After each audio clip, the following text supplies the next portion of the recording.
de cross, sponsorizată în totalitate de Bistrivet. Cristi vine cu Stița Trail Running 4/4 2026. Neața bună Pregătit tuturor, pentru de start. sincer nu mai știu ce să vă spun, cât de mult și frumos sunteți la start. Am emoții mai mari cred că decât dumneavoastră, doar vreau să vă urez succes și să-i dați, să nu vă opriți niciunul până la cap. 3, 2, 1, start!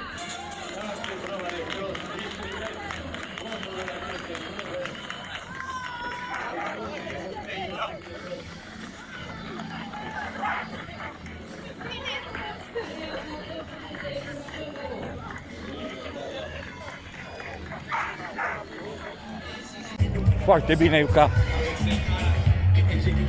Noi alergători la finish, felicitări!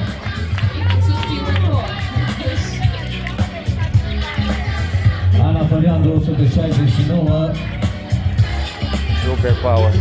Bravo, Iuca. Felicitări! 200.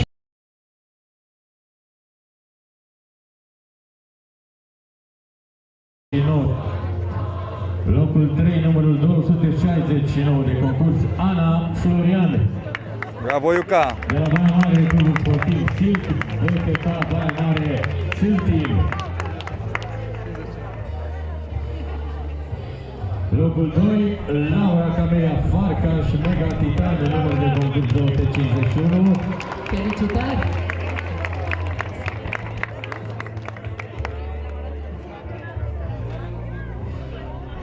Și locul 1, doamna antrenor, nu prea un pic corect, dar Alina Cucezan. Prea multă experiență pentru treaba asta.